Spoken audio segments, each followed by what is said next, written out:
My name is Dhruv Bali and I'm a senior studying theatre and economics. The reason I chose to study these two completely opposite fields was because I thought if I couldn't get rich, at least I could act rich. To be completely honest to you guys, if 3 years ago someone would have told me that I would be living in San Francisco and studying theatre, I really wouldn't have believed them. I grew up in India, and before coming to USF, I went to Penn State University as a finance major. Coming to America and going to such a big school was definitely a dream come true. I was living thousands of miles away from home, completely on my own, independent, learning so many new things, making so many new friends. It was a very exciting time in my life. Everything was going very smooth up until the finals week of my second semester. Being a finance major, I was studying really hard and sometimes putting in 16 hours a day. I noticed that my feet were starting to swell up. Since finals were around the corner, I ignored them for a couple of days, to the point where they became so huge that I couldn't even walk anymore. So I had to get admitted in a hospital, and after that, for the next 3 years, hospitals pretty much became my second home. It was like every time I would recover from one problem, something else would come up. In that spell of 3 years, I suffered from edema in the legs, jaundice, hepatitis, and complete muscle wasting on my body. As a matter of fact, I went down from a 150-pound healthy teenager to just 105 pounds of skin and bones, and was even told by the doctors that I was really close to death. This was a time which made me realize that life's not always sunshine and rainbows, and it can be a pain in the sometimes. Living inside of hospitals was a very crazy experience. Because when you're living inside of hospitals, for some reason, everything tends to slow down. It's like you're living life in slow motion. It's kind of an over-exaggeration of me time.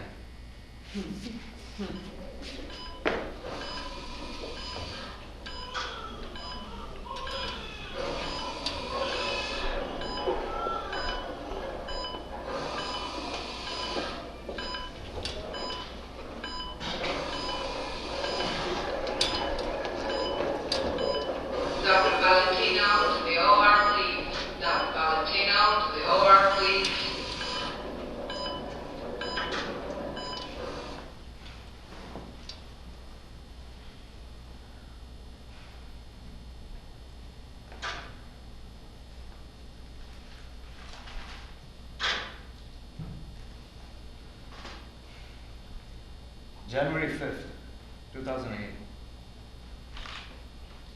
Today was the first day when I felt a tear roll out of my eyes as I was lying on the hospital bed. Suddenly those compression pumps on my feet felt like shackles holding me down. Plain white walls just remind me of how my life is right now. Dull and depressing.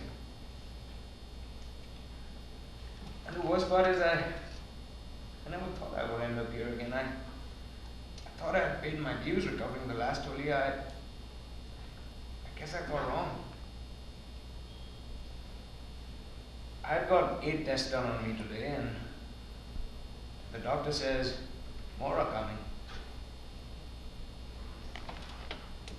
There's no way I'm not going back to school this semester. Please, God, why are you doing this to me? Why show me all those wonderful moments and then take them all away from me? Why show me what I'm capable of and then disable me? The world won't stop for me. Everyone's moving ahead and I'm stuck inside these walls. And what hurts the most is when Mom gets sad sometimes. She tries her best not to show, but I can tell. I can see it in her eyes and feel it in her voice, and when she sleeps right next to me, I know she wants to wake up to the strong and independent son she left at Penn State.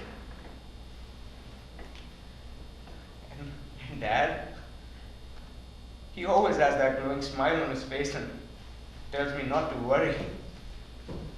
But how can I not worry? I'm going to be 21 this year and I wasted the last 2 years of my life inside of hospitals. When will I be strong again? When will I go back to school? When will I have my life back? I'm just tired now. I want to go back to sleep and hope all this was just a dream, and if not, then sleep forever.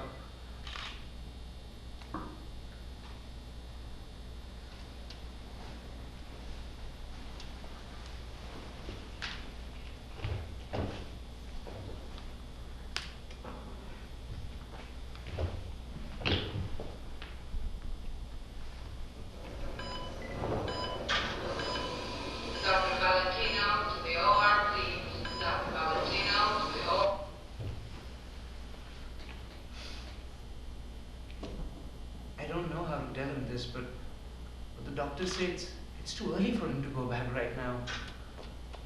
I know he's gonna get angry with me and fight me, but he needs to grow up and understand that all this is for his own good. I wish I could take all his pain and give him all my strength. Even if God had to take my life, I would rather give him all my happiness than see him suffer. I know he misses his school and his friends, and he feels that he's letting me down, but he's my son. It's my life. Yesterday his dad got so emotional. And when he kisses Dhruv while he's asleep, I can feel how bad he wants him to be fine again. But no one's to blame for this. I can see Dhruv right where he wants to be. Working on Wall Street during the day and performing on Broadway at night. He's my rock. He's my star. And he's the best son a mom could ever wish for.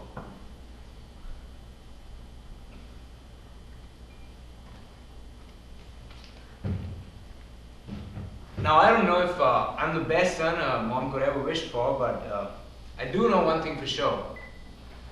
And that's there's only one best mom in this whole world. And every single one of you has it. I do still wonder sometimes, what if all this never happened to me? What if I never lost the 3 most productive years of my life?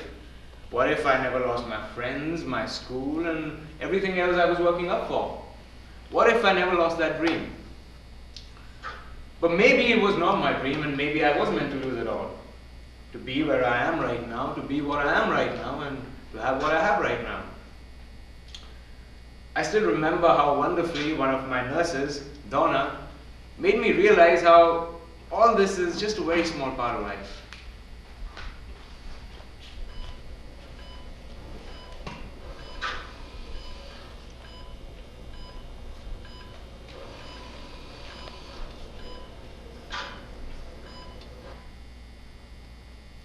You worry too much, young man. You'll be out of here in no time. Look at it this way. You say you wasted 2 years of your life inside hospitals. You are 21 right now, correct? So that's 10% of your life? I'm 50. What is it then? 2%? How old do you want to live to be? 80? What is it then? Seek it out. That's why I tell you.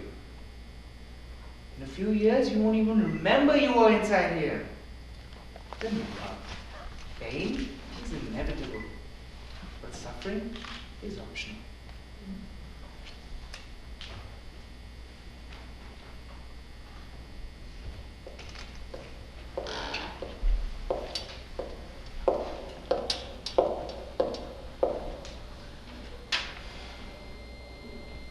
Nurse, patient suffers from needle lymphedema, signs of jaundice, hepatitis, immediate medical attention, test needed, albumin bone density, CBC, electrocardiogram, electrolytes, kidney function, liver function, blood urea, creatinine, bilirubin, SGPT, urine complete and microscopic, Stop! T3, T4, TSH, blood sugar fasting, total protein, heart function, urinalysis, Doppler test, MRI, CT scan, bone density test. Stop!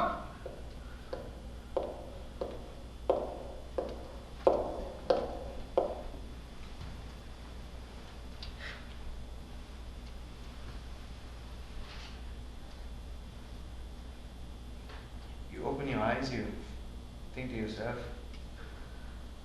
is this really happening to me again? Close your eyes, hoping all this will go away. You slowly open your eyes again. Nothing's changed. You're lying on the same bed. You're hooked up to the same IV. You're stuck inside the same goddamn walls. You're like, fuck! Alone. You want to get up and run so fast and hope this time everything's going to be the way you want it. You can't do that. So you start panicking. And you want to burst out and cry. But you're a guy. You're not supposed to do that. You see a team of doctors coming and you hope it's going to be good news. You hope they're going to let you go. You hope wrong. You steady yourself. You listen to what they have to say. You don't know what to do anymore.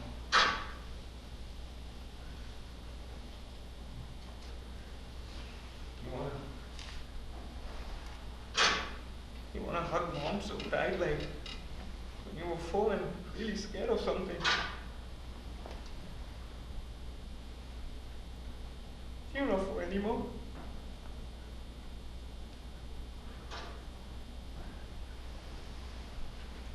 You lie back down and you look outside the window.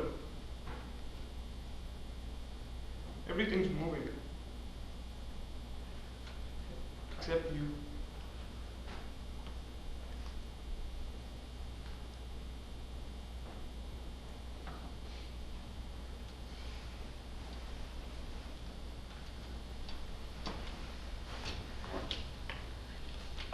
Life indeed can be the two sides of the same coin. 3 years ago, I had not even heard of San Francisco. As of now, it's one of my favorite cities in the world. 3 years ago, my legs had become so weak that I could not even climb upstairs. And now I run up and down the Lone Mountain steps every day. But I guess that's what life's all about. It has its highs and it has its lows. It's true that no one can hit you as hard as life can. But it's not about how hard you can hit. It's about how hard you can get hit and keep moving forward. How much you can take and keep moving forward. If you can't take the hits and the blows, soon you'll realize that they don't even matter anymore. One thing's for sure. When you've been through pain, you suddenly have a completely new perspective towards life, and simply living just feels like a gift. Every day in our lives can feel like a battle, whether you want to get all A's, you want to become rich, powerful, you want to get that job, you want to score that gig, or ask that girl out. There's always that fear involved, that fear to avoid pain. But pain in the end is temporary. It may last a minute, an hour, a day, a month, even a year, but eventually it will subside, and something else will take its place. If you quit, however, it will last forever. So you have to stay strong and not give up. 3 years ago, the doctors told my parents that I could have died.